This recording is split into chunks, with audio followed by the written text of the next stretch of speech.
আসসালামু আলাইকুম।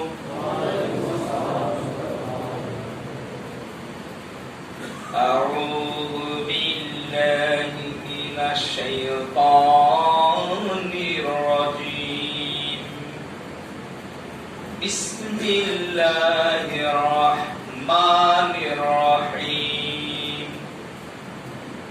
ইয়া আইয়ুহাল্লাযীনা আমানু কুতিবা আলাইকুমুস সিয়ামু কামা কুতিবা আলাল্লাযীনা মিন ক্বাবলিকুম লাআল্লাকুম তাত্তাকুন। আইয়ামাম মা'দুদাত।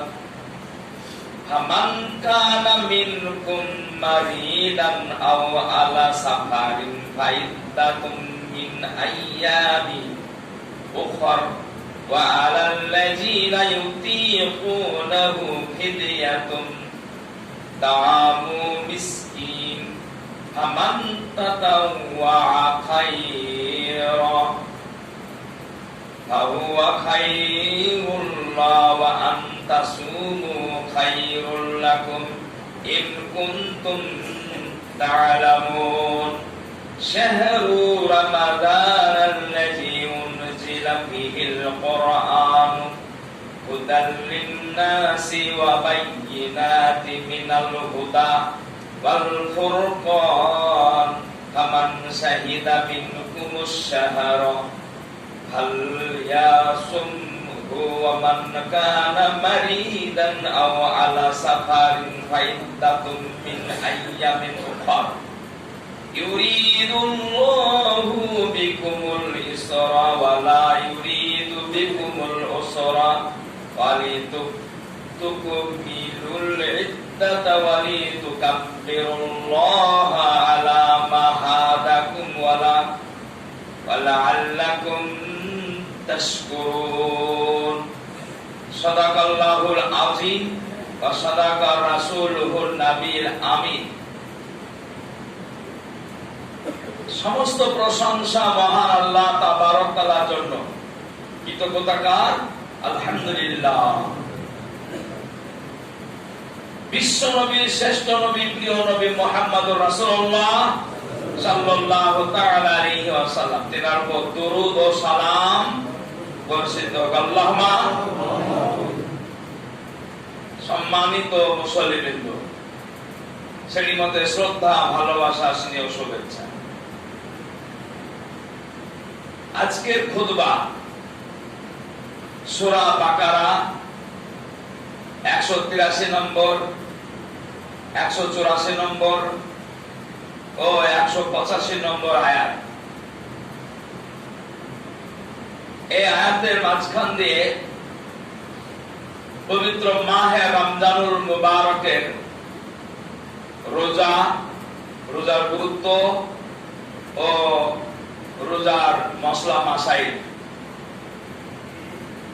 আশা করি আপনারা সবাই এই বিষয়গুলো গুরুত্ব দিয়ে শুনবেন ইনশাআল্লাহ। ইনশাআল্লাহ বললেন কি কয়েকজন তাকাচ্ছে তো চোখ তুলে তাকাচ্ছে, মানে তার আগে একটু ঘুমাচ্ছে। চোখ তুলেন না, একবার আগে থেকে চোখ ঠিক করেন। মানে আজকের খুতবা একটু নতুন ভাবে শুনবেন না। রমজান সবে রোজা, গুরুত্বপূর্ণ কথা, মশলা ছুটে গেলে তো আপনি তার আওয়াজ জিজ্ঞেস করবেন। তাই রোজা সম্পর্কে, মশলা সম্পর্কে আলোচনা আছে, গুরুত্ব দিয়ে শুনবেন। সম্মানিত আমার মুসল্লি ভাই, বাবা জীবনরা এবং মা বোনেরাও খুতবা শুনছেন। আল্লাহ তাবারক তাআলা বলছেন, হে ঈমানদার গণ, অর্থাৎ নারী পুরুষ যারা তোমরা আমাকে মানো, বিশ্বাস করো, তারা শোনো। তোমাদের উপরে রোজা ফরজ করে দেওয়া হয়েছে যেমন তোমাদের পূর্ববর্তী নবীদের অনুসারীদের উপর ফরজ করা হয়েছিল। তাহলে এই যে রোজা আসছে, এই রোজা শুধু আমাদের নবীর উপরে নয়, নবীরও আগে যে সব নবী এসেছিল তাদের উপরেও রোজা ফরজ ছিল, হয়েছিল। আল্লাহ রাব্বুল আলামিন বলেন, এ থেকে আশা করা যায় যে তোমাদের মধ্যে তাকওয়া গুণাবলী সৃষ্টি হয়ে যাবে। তাহলে তাকওয়া মানে হলো ভয় ও ভীতি। এখানে তাকওয়া সৃষ্টি হবে কথা বলা হলো। আজকে গোরস্থান আলোচনা করেছিলাম তাকওয়া ব্যাপারটা। রোজা প্রকৃতই তাকওয়া সৃষ্টি করে দেয়। ঘুমাচ্ছে মেয়েরা, ঘুমাচ্ছে, আবার চাতন পাচ্ছে যে 11টা বাজে, এখনো তো সময় হয়নি, আবার একটু ঘুমাচ্ছে, আবার চাতন পাচ্ছে তো 12টা বাজে, আর তো পরে। তার মানে তাকওয়া এত ভয় যে ভয়ে বারবার ঘুম থেকে চেতন পেয়ে, তাই হয় না? হয় না? সরকারি আইন হলে কোনোদিন তা করতে না, কারণ বুকের ঘুমায়। কিন্তু আল্লাহর আইন, ফরজ রোজা নিজেও খেতে হবে, ছেলে মেয়ে খাবে, স্বামী খাবে, তাই ঘুমাতে পারে না। এখানেও তাকওয়া, এই তাকওয়া খোদার ভয়। তারপরে এ রোজার যে ইফতারি ব্যাপারটা আছে, দেখবেন আল্লাহ এত খুশি হয় ইফতারের সময় যে এই নিজ আসমানে নেমে এসে আল্লাহ পাক ফেরেশতাকে বলছে, ওরা সব খাবার নিয়ে কি করছে? নাড়াচাড়া করছে। আল্লাহ সব দেখতে পান না, নাড়াচাড়া করছে। কি করছে ওরা? বলে ওরা খাবার গুলো রেডি করছে। তো ওদের পেটে খিদে নাই, খাচ্ছে না, সব জানে আল্লাহ। তারপরে বলছে, হ্যাঁ প্রচন্ড খিদে আছে, প্রচন্ড খিদে আছে, পিপাসায় কাতর হয়ে গেছে। তারপরেও ঠান্ডা পানি, ঠান্ডা যাবতীয় সুন্দর খাবার, ফল খাচ্ছে। কেন খাচ্ছে না? ফেরেশতা জিবরিল আমিন বলবে, আল্লাহ তোমার হুকুম যতক্ষণ না হবে খাবে না। তোমার হুকুমই সেহরি খেয়েছে, আবার তোমার হুকুমই ঘুরবে। তো আল্লাহ তাআলা খুশি হয়ে বলবে, এরা আমাকে দেখেছে? বলেন না। আমার জাহান্নাম দেখেছে? না। আমার জান্নাত দেখেছে? না। জাহান্নাম দেখেনি, জান্নাত দেখেনি, আমাকে দেখেনি, তারপরেও গায়েবের উপর বিশ্বাস করে যারা এইভাবে সামনে খাবার নিয়ে আল্লাহর ভয়ে অপেক্ষা করে, তাদের জন্য আমার জান্নাত অপেক্ষা করেছে। তুমি সাক্ষী থাকো, এরা হবে জান্নাতুল রায়্যানের অধিকারী। বলো সুবহানাল্লাহ। কত সুন্দর ঘটনা! এরা জান্নাতের রায়্যানের অধিকারী, কারণ এরাই হচ্ছে তাকওয়া অবলম্বনকারী। বলো সুবহানাল্লাহ।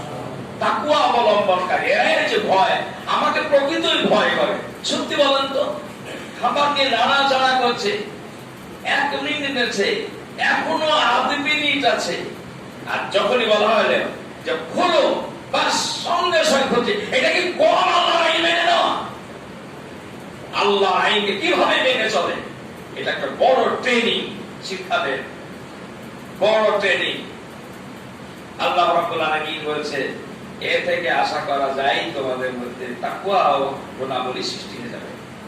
এ কতিপয় নির্দিষ্ট দিনের রোজা, নির্দিষ্ট দিনের রোজা যদি তোমাদের কেউ হয়ে থাকে রোগগ্রস্ত অথবা মুসাফির, তাহলে সে যেন অন্য দিনগুলি এই সংখ্যা পূর্ণ করে নেয়।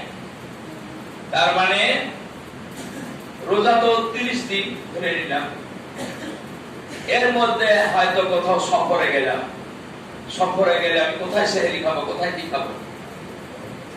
যদি এরকম অসুবিধা হয় তা আল্লাহ একটু ছাড় দিয়েছে, ওই রোজাটা 1 দিন হোক বা 2 দিন হোক, কদিন হলো তুমি বলে সেই কটা দিনই অন্য মাসে রোজা করে নেবা। অথবা এমন অসুখ হয়েছে যে অসুখে আমি রোজা রাখতে পারলাম, অনেক ভালো গ্যাস হয়ে গেল, আবার বমি টমি একাকার হয়ে গেল, তাহলে কি করবেন? তো তাহলে অন্য মাসে রোজার বদলে রোজা করে নিতে হবে, একটার বদলে একটাই করতে হবে। তো আল্লাহ রাব্বুল আলামিন বলছেন, যদি অন্য মাসে রোজা রাখার সমর্থ থাকে তো রোজা রাখবে, রোজা রাখালে উত্তম। যদি রোজা রাখতে নাই পারো, যে দুর্বল, অন্য মাসেও পাচ্ছি না, তো তাহলে আল্লাহ পাক বলছে ফিদিয়া দাও। ফিদিয়া কি? একটি রোজা ফিদিয়া, একজন মিসকিনকে খাওয়ানো, একজন মিসকিনকে খাওয়ানো। তাহলে একজন মিসকিনকে দুবেলা খাওয়ার কথা এসেছে। তো দুবেলা একটা মিসকিনকে যেমনি খাওয়ান, তাহলে একটা ফিদিয়া হয়ে গেল। যদি না খাওয়ান তাহলে দুবেলা স্বাভাবিক যা খাবার লাগবে সেই খাবারটা দাম ধরে কোন মিসকিন ফকিরকে দিয়ে দেওয়া, এটা ফিদিয়া হয়ে গেল। বুঝে আসলো নাকি? আর যে ব্যক্তি স্বেচ্ছায় সামান্য কিছু বেশি সৎ কাজ করে তা তার জন্য ভালো। এখন কেউ যদি মনে করে না আমি একটা রোজা এসেছে আমি 5টা ফকির খাইয়ে দেব, সেটা ওর ব্যাপার, সেটা ওর ব্যাপার। বেশি দিলে কিন্তু আল্লাহ নির্দিষ্ট একটা কিছু বলে দিয়েছেন। তবে যদি তোমাদের সঠিক বিষয়ে অনুধাবন করো থাকো তাহলে তোমাদের জন্য রোজা রাখাই ভালো। আর তুমি যদি সত্যি গাফলতি না করো, অলসতা না করো, পয়সা আছে দিয়ে দিব, মিসকিনকে খাইয়ে দিব, অত শুকানো কি দরকার, এরকম মনে না করে যদি সত্যি রোজাকে ভালোবাসো তাহলে রোজা করাটাই উত্তম। কি বলে? রোজা করাটাই উত্তম। প্রিয় নবী মুহাম্মদুর রাসূলুল্লাহ সাল্লাল্লাহু আলাইহি ওয়াসাল্লাম বলেন, রমজান শরীফের রোজা, একটি রোজা যদি ছুটে যায় সারা জীবন তোমার রোজা ওটা পূরণ করতে পারবে না। রোজা, রমজানের রোজার যে সব ওটা কিছুদিন পূরণ করা যাবে না। আল্লাহ রাব্বুল আলামিন বলেন, রমজান মাস, এই মাসে কোরআন নাযিল করা হয়েছে। এই যে রমজান শরীফে এত ফজিলত, এত সব, একটি হরফ পড়বে 70 নেকি পাবে।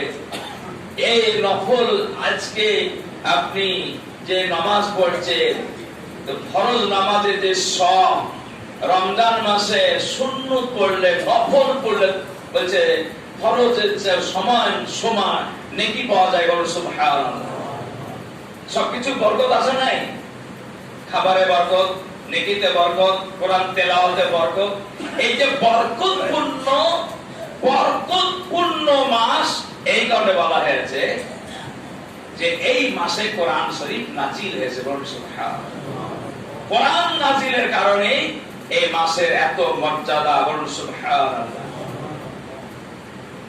আল্লাহ রাব্বুল আলামিন বলেন, এই কোরআন নাজিল করে কি শিক্ষা দিল কেউ ভুলবেন না। মূল পয়েন্টে আসছি, মূল পয়েন্টে চলে আসছি, কেউ ভুলবেন না। শাহরু রমাদান, এই মাসে কোরআন নাজিল হলো। কিসের জন্য নাজিল হলো? আল্লাহ পাক বলেছেন, ফিহিল কোরআন হুদাল লিন-নাসি বাইয়িনাতিন মিনাল হুদা ওয়াল ফুরকান। হক বাতিল, কোনটা তাগুতের পথ, কোনটা হকের পথ, কোনটা আল্লাহর পথ, কোনটা আল্লাহ সন্তুষ্টির পথ, কোনটা শয়তানের পথ, এটাকে পৃথক করে দেখিয়ে দেওয়ার জন্য কোরআন নাযিল হয়েছে। সুবহানাল্লাহ। বুঝাইছে কথাটা? পরিষ্কার করে দিয়েছে কোরআন, কোন পথে চললে আল্লাহ খুশি হবে আর কোন পথে চললে আল্লাহ খুশি হবে না, কোন পথে চললে আল্লাহ জান্নাত দিবেন আর কোন পথে চললে আল্লাহ জান্নাত দেবে না। বুঝাইছে? বুঝাতে পারছি? এই পৃথক, ফুরকান শব্দ অর্থ হচ্ছে পৃথক। তাহলে রমজান শরীফ তো আমাদের সত্যি পৃথক করে দেয়। যারা নামাজ পড়ে না কম বেশি, তারাও অনেক সময় রোজাতে নামাজ পড়তে আসে, আসে না? আসে না? সত্যি আসে। যারা বিভিন্ন রকম বদ অভ্যাস আছে, সে বদ অভ্যাস গুলো ছুটে যায়। অনেকে আছে বিড়ি খাওয়া অভ্যাস বা আরো অন্য বদ অভ্যাস আছে, ওগুলাও ছুটে যায়। আর একবারে যারা ছোটাতে পারে না তারা বলে পেটের গ্যাসে এবার তাও পারবো না, মনে হয় দেখছি। মানে যাও রোজা করবে না আর মোট কথা বিড়ি ছাড়বেও না, তো আগে থেকেই বলবে আমার পেটের গ্যাসে এবার একটা রোজা করতেও পারো না। আগে সবাইকে শুনিয়ে দিবে যাতে কিছু দিন না করতে পারে। আমার বাপজি সোনামণিরা, তাহলে আল্লাহ রাব্বুল আলামিন বললেন যে এই রমজান শরীফে মানুষকে সত্যি, রমজান শরীফে মানুষের শয়তান বন্ধ থাকে না? থাকে না? এটা আল্লাহ বড় নিয়ামত। শয়তান এমনই, এই যে খুতবা শুনছেন তো, আপনাদের দোষ নাই, শয়তান বলছে খুব হয়েছে হোক এই মুহূর্তে একদিন ঘুমিয়েটা দেখছে যে হাত পা টিপছে, দেখেন না এমন করে হাত পা টিপছে যে আপনার অটোমেটিক ঘুম চলে এসে আপনি কি করবেন? দেখবেন জোহরের নামাজ পড়তে আসবেন অথবা এশার নামাজ পড়তে আসবেন, খেয়েছেন একটু গড়াগড়ি করছেন, যাবই তো এই আজান হয়েছে ওমর আজান দিলে যাচ্ছি করেছেন, তখন শয়তান এখান টিপছে টিপতে টিপতে বলছে একটু ঘুমা, তারপরে যাস। তারপরে এমন ঘুম চলে আসলো এশার নামাজ পড়ে সব দপ্তরে যাচ্ছে, জামাত তো হেরে গেছে, হয় না এরকম বাস্তব করবেন, হয় না এটা শয়তানের অসহসা, শয়তানি কাজ করে। হাজারো শুকরিয়া যে রমজান শরীফের মাসে শয়তান বন্ধ থাকে, বলুন সুবহানাল্লাহ। শয়তান পায়ে দড়ি বেঁধে রাখে। আমি মুক্তারপুরে মাদ্রাসায় পড়াই না, ওখানে রমজান মাসে সিপিএম কংগ্রেসের মারামারি, এই তীর ছোড়াছড়ি, তারপরে তালোয়ার নিয়ে বেড়েছে, বড় বড় পাঁচলি নিয়ে বেড়েছে, একটা পাঁচলি এত বড়, এখান থেকে ওখানে লোকে কাটিয়ে দিবে, এরকম পাঁচলি, মানে মানুষ কাটাই পাঁচলি হওয়া, কোন ফসল কাটা নাই। তা আমাকে বলছে বলবে সাহেব এই যে পাঁচলি দেখছে রাত্রি দেখছে, শয়তান বলে রোজাতে বন্ধ থাকে, কিসে বন্ধ আছে? আপনি বাস্তবে দেখান যে বন্ধ কি করে আছে যে পাঁচলি হয়ে গেছে, এটা রমজান মাস। এবার উত্তরটা কি দিবেন? আমি বললাম যে আমি এক মৌলানা সাহেব কাছে পড়তাম, তখন কিছুই জানতাম না, আমি বলছি উদাহরণ দিচ্ছি, মৌলবীদেরকে তো আউট নলেজও রাখতে, তা আমি কিচ্ছু জানতাম না, জানাজা পড়তে পারতাম না, ইমামতি করতে পারতাম না, কিচ্ছু জানতাম না। আমি এক ইমামের কাছে, এক মৌলানার কাছে পড়তাম, আমি সব শিখে নিলাম, ও আমাকে সব শিখিয়ে দিল। দেওয়ার পরে ও এখন মরে গেল, ওর পরিবর্তে এবার জানাজা দরকার হলে, তারাবি দরকার হলে আমি পারবো না? হ্যাঁ পারবেন। তারপরে আমি পাকা তালবে ইলম হয়ে গেছি, মানে আমাকে পাকা মৌলবি পাকা তালবে ইলম করে দিয়ে ও মরে গেছে, শুয়ে আছে। এখন ও কাজগুলো আমি পারবো না? বলে হ্যাঁ তা পারবে।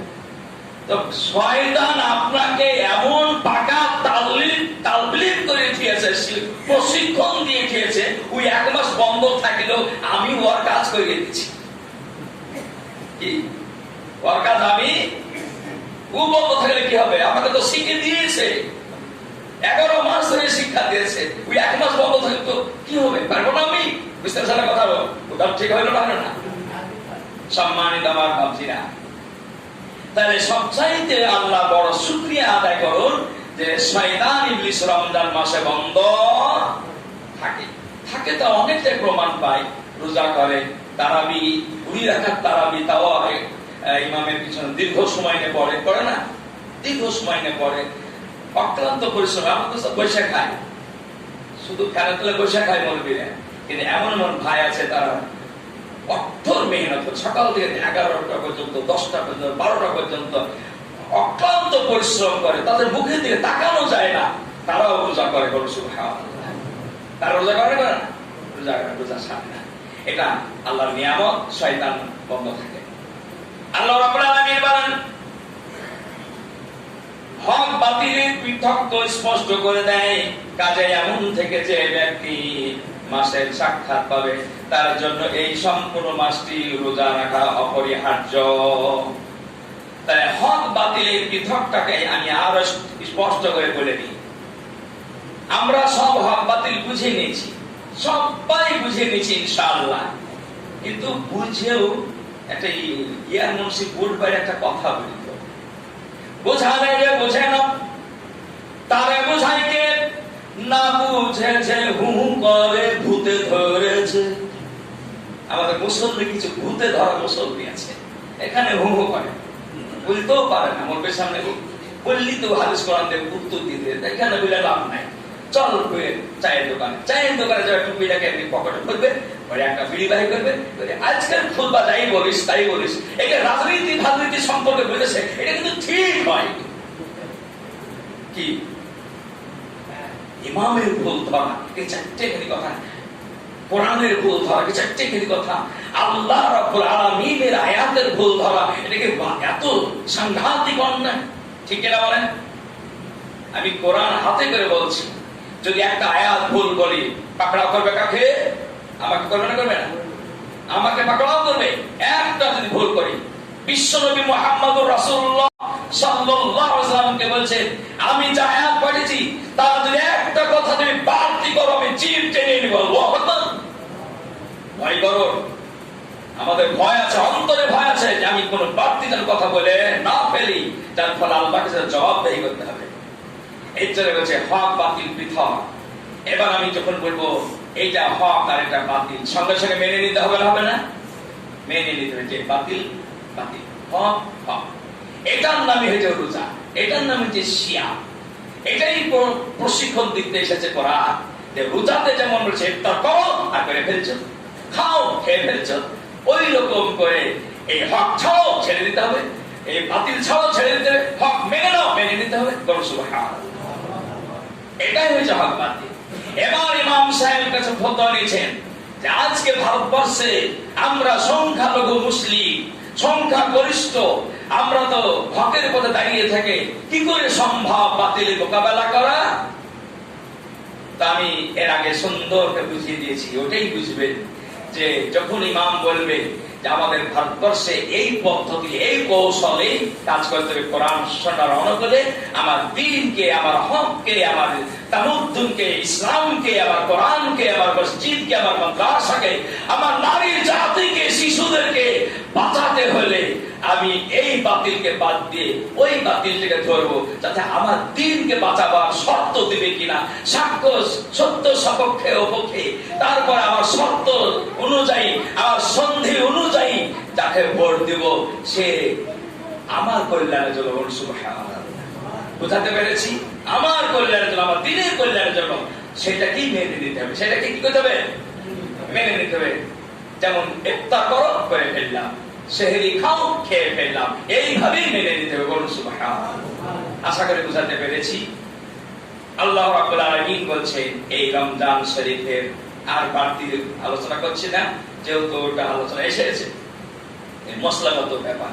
তবে এখানে আরেকটি জিনিস দিচ্ছি, মহিলাদের ব্যাপারে বলা হয়েছে মহিলাদের পেটে যদি বাচ্চা থাকে, বাচ্চা যদি ক্ষতি হওয়ার আশঙ্কা থাকে তাহলে রোজা সে ছাড়তে পারে, তারপরে অন্য মাস আদায় করে নিতে পারে। অথবা বাচ্চা দুধ পান করছে, সেই বাচ্চা দুধ পান করা অবস্থায় যদি বাচ্চাদের দুধ পাবে না এরকম ভয় থাকে, তাহলে সে মহিলা রোজা ছেড়ে অন্য মাসে সে রোজা পূরণ করে নিতে পারে। এগুলো মশলা থাকলো। আল্লাহ ইনশাআল্লাহ গোটা রমজান মাসে বিভিন্ন ভাবে আলোচনা হবে।